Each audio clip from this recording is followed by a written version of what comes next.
Hello there. I am gearing up to give you a potentially dusty ass retelling of a book that I really enjoyed. Dusty potentially because I read this book at least a month ago and the library demanded it back after I'd read it, but before I made the video. It is now back in my possession. I will try to make this as undusty a retelling as possible, but it's not completely fresh in my brain.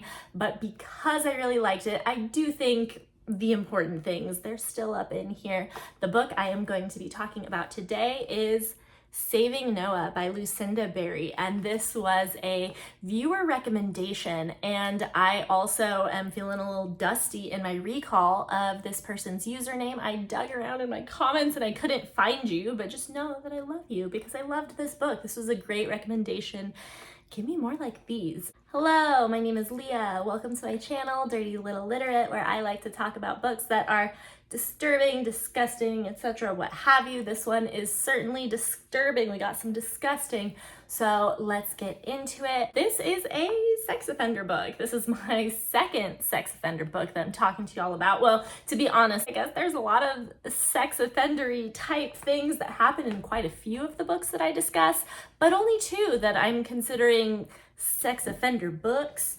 And I think YouTube hates me for saying sex offender 17 times in the first 2 minutes of this video. So this one is not your traditional sex offender book. Not that there's really a traditional one, is there? So one of the reasons this book is not necessarily going to describe your knee-jerk vision of a sex offender is because the offender in question is a teenage boy who at the time of his offense was only 15 years old. However, his offenses are quite serious. Our main character, his name is Noah. We actually have two main characters. The other one, who actually most of the story is told from her perspective, is his mom. So that's another little doozy that's a little unusual. We aren't necessarily usually hearing too much from the moms of these guys. So this one, Noah, 15-year-old boy, the point at which we're entering the story, he has been in a juvenile rehabilitation center for these young sexual offenders, and I want to say he's been there for maybe about 18 months, and his mommy's coming to get him, and guess what? His mommy loves him, and guess what? His mom doesn't seem to be holding what he did against him too hard. And what did he do, you might ask? Well, let me tell you, Noah was a swim coach. So let me also paint a picture for you of Noah a little bit before we found out all of these horrible things that he did. Well, we found out right off the bat, but before everyone else knew all of the things he did, he was a star athlete. He was a swimmer. He was, I guess, popular and well-liked in the sense that he was, a poppin' athlete. Everybody likes our poppin' high school athletes. He's like a goody two-shoes, does great in school. He's a mommy's boy, all of the above. And so as a swim coach, he was teaching very young girls how to swim. And by young, I believe 6 years old. And the other thing that makes this a unique situation when it comes to sexual offenses is Noah disclosed his crimes to his parents. He didn't get caught. He's like, guilty conscience, y'all, I gotta let you know. Not very common, I will say. So Noah had been molesting, oh god, I'm saying all the words YouTube hates. Pause just to say, sometimes I do think to use abbreviations and what have you, but then I realized I would use abbreviations in the same videos where I was saying all this other crazy stuff. So at a certain point I'm like, you know what, I think it is a lost cause. I know YouTube doesn't want you to find me because of all of these words. And yeah, it's too late for me. I'm just gonna say it. He molested 3 of the young girls he was teaching how to swim as their swim coach. So you may be asking, wait, why did he tell his parents? And truly, yes, guilty conscience. Also, it was very apparent to his parents that something was going on there. They had no idea what was going on, but he had become extremely depressed, extremely sullen. He was no longer the bright and shiny young boy that they were used to. And it's interesting because he actually was feeling so horrible because he was so ashamed of what he had done. And so I think this is something else that you don't hear about as much is there are offenders out there who do hate themselves and hate what they've done. Noah felt like shit for what he was doing. Believe it or not, you don't have to believe it. That's what we're being told. I'm not really here to speculate on that. Who am I? I'm just a girl who accidentally wore a shirt that says the magic is in the hole while talking about a sex offender book. And I realized that right as I was starting to film, and you know what? Too late. A mistake has been made. I will say this shirt is a donut shirt. The back is advertising a donut shop. So I didn't do this on purpose. It just happened. One day he tells us, Mom, I have to tell you something. And he's knowing she's gonna hate him. And she's like, oh, nothing could ever change the way I feel about you. I love you so much. And he tells her, and she cannot believe what she's hearing. And her reaction is pretty severe in terms of, I think, well, no, is it severe? I think her reaction is perfectly, spot on and warranted. She feels it was severe because after the fact, she realizes that she wishes she would have been able to give him, a mother's unconditional love. And even she was very clearly disgusted by him. She actually threw up. So there's no real hiding that. But also, if you have to throw up out of disgust, it's not usually like a choice. Like, should I throw up out of disgust? Like, no, you're just throwing up, girl. I think that just solidified his self-hatred even further. So what is really crazy about this story really is the mom. The mom is really gonna get you. You're gonna get irked by the mom. I totally think that the mom does indeed suck. She comes to her son's defense way too hard. And I understand that a parent's love can be unconditional. And if you know that every single person in the world hates them, you might be like, you know what, I'm the one person who's gonna have their back.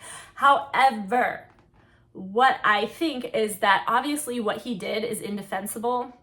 And I think she pretends that she thinks it's indefensible, but she be defending it. She kind of be defending it. She's acting like she's not, but she definitely is. And it's super crazy and super out of touch. She's very out of touch. And let me just tell you how out of touch she is. So after she finds this out, she does tell her husband. I will say her husband, he is not having it. This father's love is highly conditional. And the condition is, you don't be doing this. You're dead to me, son. I think the dad's name is Lucas, and Lucas fucking hates his son now. Dead to him. So mom tells Lucas is not on the same page as mom, but mom's like, you know what? We need to contact the parents of the girls that he did this to. And yes, on one hand, let's not sweep this under the rug. But on the other hand, the reason this is so out of touch, the reason this is so unhinged is because she thinks that they're basically gonna have a little powwow where they all meet up for dinner. She makes this shit like a dinner party where she invites all these parents to their house, cooks them a nice dinners, offering them some wine, and she's like, okay, so I did bring you here for a specific reason. This is gonna be hard to tell you, but I'm just hoping we can get to a place of understanding. I think the girls are gonna be okay. I think if we can just get them in some therapy, I think they're gonna be fine. He didn't hurt them. And they're like, wait, what? What's happening? What are you saying? And she lays it down for them. And oh goodness, mommy. So mommy tells them that he be touching your daughters. He do be doing that. He didn't quote unquote hurt them. Okay, yeah, sure, he didn't punch them in the face, but he's definitely ruined these little girls' lives, and he was someone that they were supposed to be able to trust. And she tries to frame it like, kids do be doing this stuff. Yeah, kids be doing stuff, but 15-year-olds aren't meant to be doing this to 6-year-olds. This isn't just like a oopsie daisy. This isn't 6-year-olds curiously experimenting with 6-year-olds. This isn't 15-year-olds experimenting with 15-year-olds. It's like, no, your teenage son who's a swim coach,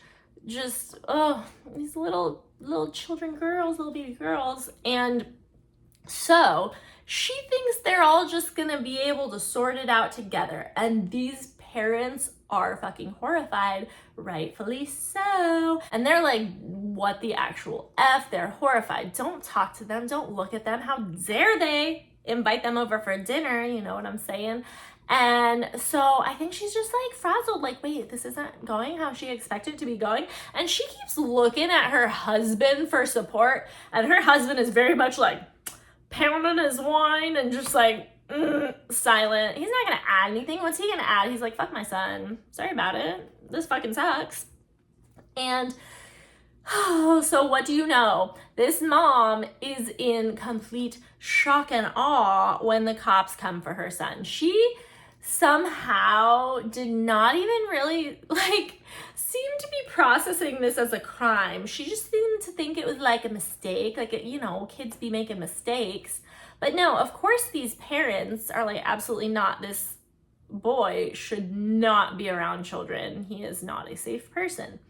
And so the cops come and get him. And Noah, he has never been in trouble ever. And he has always been like a goody two shoes, followed every rule. So they do send him to this, juvenile rehabilitation center for these young sexual offenders. And gotta say, he is not like the other boys there. He seems to be one of the only ones who feels remorse for what he did. And I will say, it's not just this outward expression of remorse. So one thing about this book, we actually switch back and forth between the mom's perspective and Noah's perspective. And based on what Noah is saying, Noah truly fucking hates himself and thinks he's the worst piece of shit that has ever lived, ever. This boy has so much self-hatred. And as I was reading this, unpopular opinion, but I did have empathy for him because this seemed to be something that he would have paid billions of dollars to not be this way. And yet this is how he is. This is what's happening. So Noah really did believe that he would not act on these feelings. That was more important to him than anything else. He was very much trying to not put himself in any situations where he would be around young girls. And then he was asked if he would be the swim coach. That was not something he volunteered to do. It was something he wrestled with a lot, and he was kind of pushed into it a little bit. Should have said no. Definitely should have said no, knowing what he knew about himself. And I guess, oh gosh, so this is horrible and perhaps too detailed, but I feel like it's, a relevant piece of information to the story. So one day he was working with one of the girls and he got excited. It was a physical reaction. He did not want that to happen, and it happened. And the little girl, obviously not knowing what was going on, she grabbed it and she's like, what is this? Ah! And then when that happened, then, this whole horrible thing unfolded. And he kept telling himself he was going to stop, and he just didn't. And we're all going to puke and die. So I will say about Noah's life in this juvenile center, it's pretty horrible. He has to listen to other boys sexually assault each other constantly. These are some really, really bad, fucked up kids. And like I said, he's one of the only ones that has any remorse for what he's done. And it seems like the people who are leading this program, especially the main doctor leading the program, she has nothing but amazing things to say about Noah. Except at one point she tells his mom, one of the exercises is for them to write letters to their victims, to not send them, but just to really, acknowledge the kind of pain and suffering that they've caused. But he keeps saying he wants to mail the letters. And it's no, absolutely not. Why are you trying to get in contact with these girls whose lives you ruined? That would be a horrible thing for them to have to receive this letter. And they're so tiny, these little young babies. Why would you?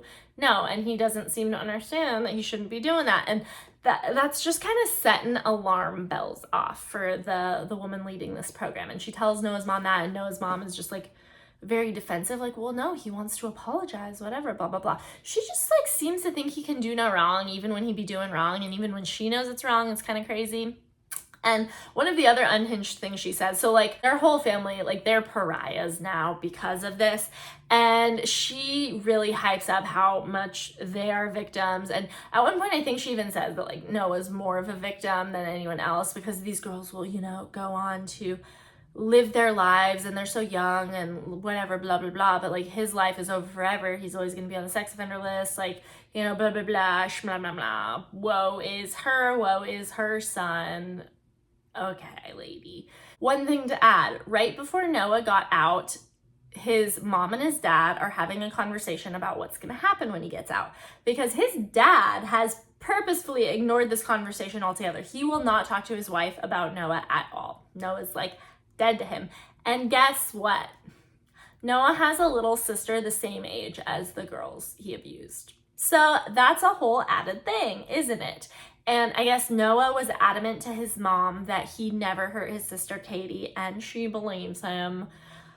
And I guess part of it is like, she's like, well, but he was honest about the other stuff. Why wouldn't he be honest about this? He would never hurt her. I guess he was always like number one big brother. And I guess his little sister like loves him and was so sad when he left, and it's this whole thing. And anyway, so the husband doesn't want to talk to his wife at all about what's going to happen to Noah, but eventually when it's like literally about to happen, she's like, we need to talk about it. He's like, well, I don't want him to come live with us, because I think when he's getting out, he's only like 17, so he's still a minor. And he's like, no, I am not putting Katie under the same roof as him, where she's like, he would never hurt Katie. And it's like, dude, shut up. Like, you can't know that. You would have thought he would have never done this to begin with. How dare you like endanger your daughter just because you believe in your son so much? Like, crazy. So he's basically like, okay, well, why don't you and Noah live together and me and Katie are gonna live somewhere else?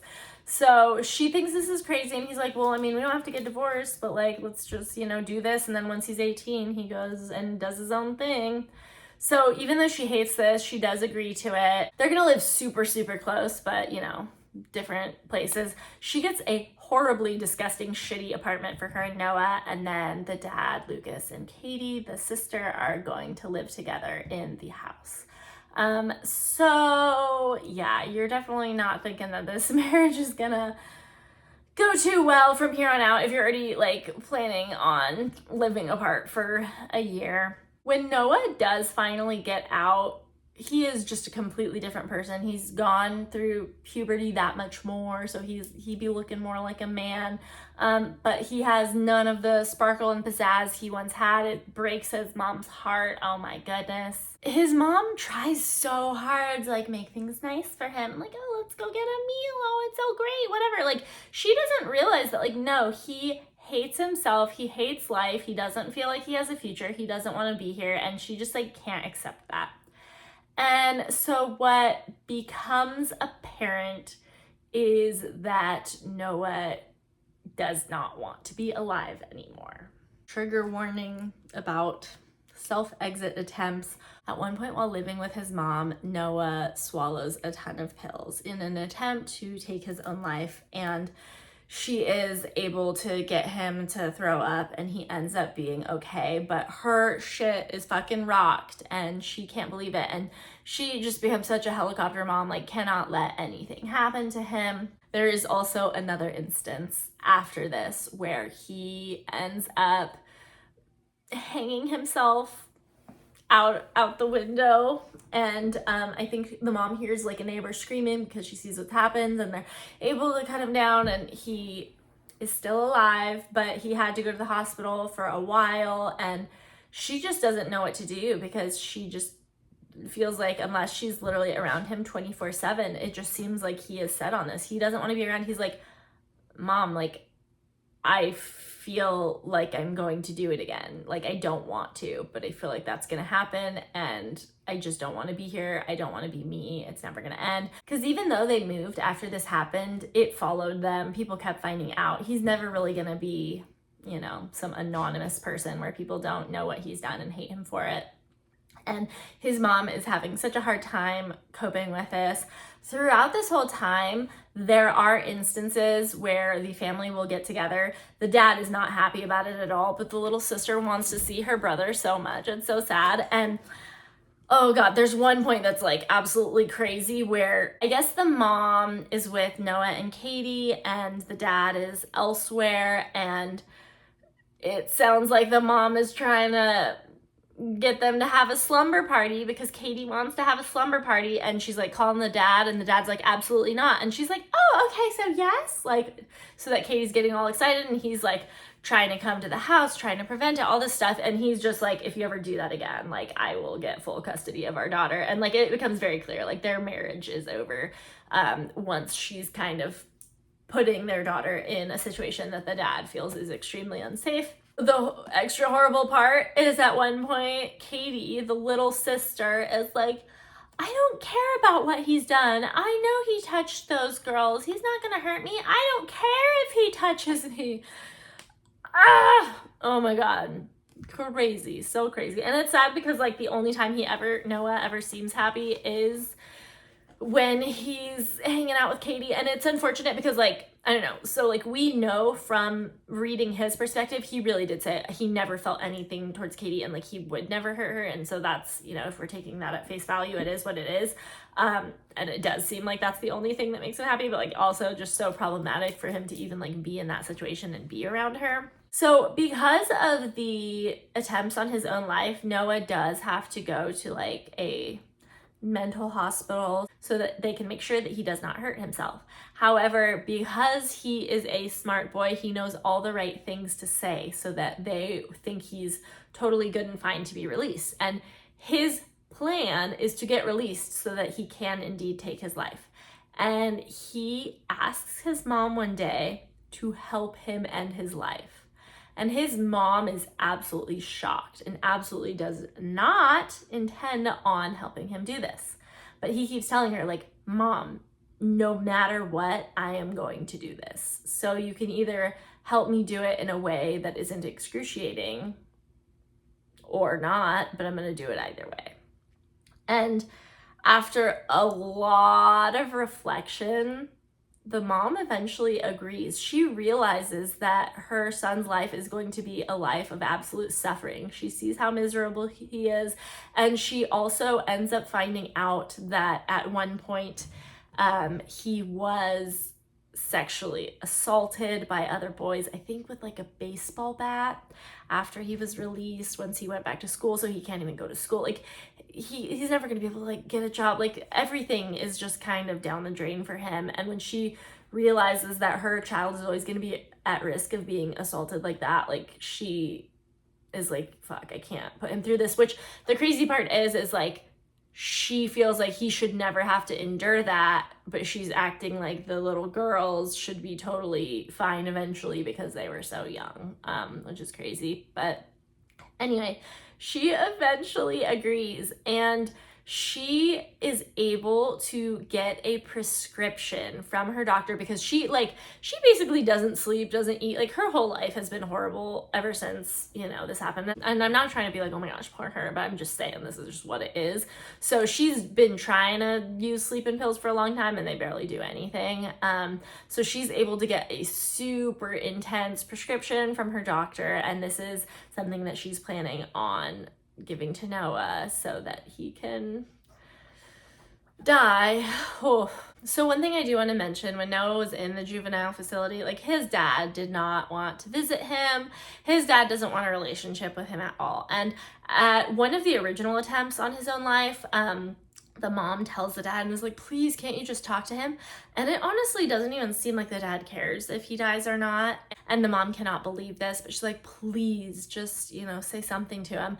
And after that happens, he ends up trying to take his life again. So clearly the dad said something. We later find out that the dad said to him, like, hey, I will give you money if you just move away and never contact me or your sister or your mom ever again. And so I think, you know, he knew, like, yeah, I guess they'd all be better off without me. And his dad was just kind of confirming that. So the relationship with his dad has been very, very bad.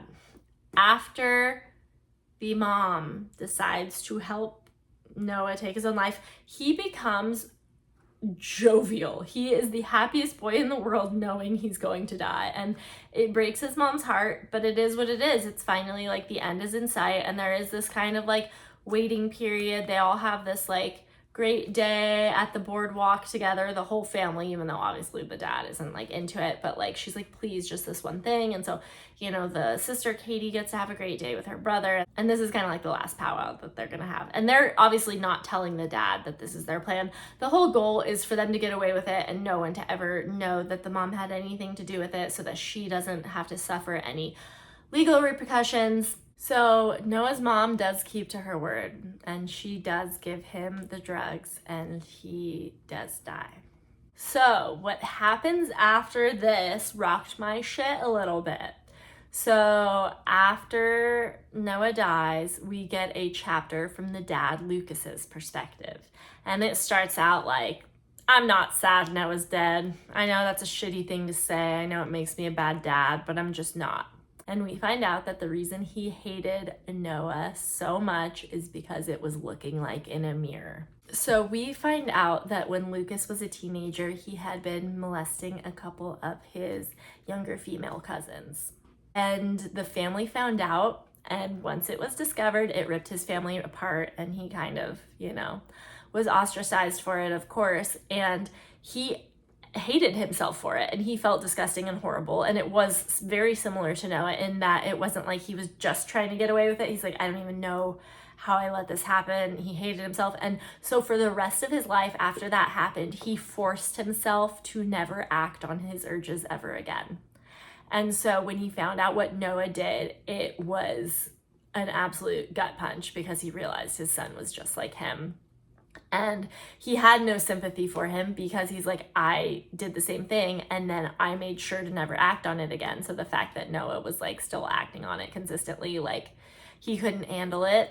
And that one got me. I really did not see that coming. And it's not like it's so unbelievable and could never happen. It's just like we were so focused on everything else going on, and it would just make so much sense for the dad to hate his son for having done what he did, that it like didn't occur to me that it was because it was hitting too close to home. Oh my gosh. So that happens. And then in the epilogue, it's the mom's perspective. It's a year after Noah died. And she's just like, yeah, no, time doesn't heal all wounds. And basically she decides to go on for her daughter's sake. And she, you know, she's kind of going through the motions of life, but still doing it in a very like intentional way of like, I'm here for my daughter. And that's that. And I guess Noah had written a letter to Katie for his mom to give to her, and she did. And she didn't read it, so we don't know what it said, but you know, I guess that letter was important to Katie after the fact. And yeah, this is what we're working with. This is how the book ends. Oh my gosh. So I really liked this book. I feel like people are very much not willing to accept that people might be this way and not want to be that way. But I do think that that can potentially be a bad thing if we're not willing to accept that, because the thing is, we're not really willing to look into rehabilitating sex offenders so much because it's such a like horrible, awful thing. But like, what if we have someone who has never acted on it? Like before Noah did, he knew for years that he felt this way and wanted to, but was trying so hard not to. What if we could find a way to help these people who like really didn't want to act on it, to help them not act on it, like strategies, like coping strategies. Obviously you can't change someone's wiring, but like if you could teach them how to not act on it in the same way like you could teach a drug addict how to not use drugs, like they still want to, but then they don't, like, you know, not everyone can do it, but like that could potentially prevent future victims, and us having such a knee-jerk reaction of like, oh, disgusting, we won't even humor, you know, people who might want help for this, not willing to want to look into rehabilitation could be the difference between certain people who are gonna like end up as victims, where like maybe there would be less if we were willing to like look at like, can we help people who are expressing a desire to not act on these urges? Because the way our attitudes stand now, no one would ever try to seek help for this, because there is such a crazy stigma. And I'm not saying that the stigma shouldn't be there. It's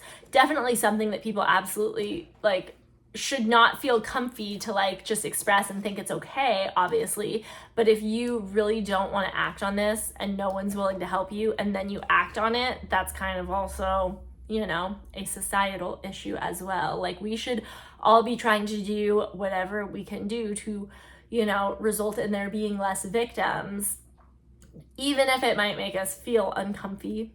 That is how I feel. But also, who am I? I'm just some dude on YouTube. Who am I? I don't know. This is just how I'm feeling. This is just what I'm saying. So anyways, I really enjoyed this book. If this topic is not too triggering for you, I would definitely recommend this one. Again, thank you to the viewer whose username I cannot find, but I appreciate you. This one was so good. Thank you guys. I will see you next time. Bye-bye.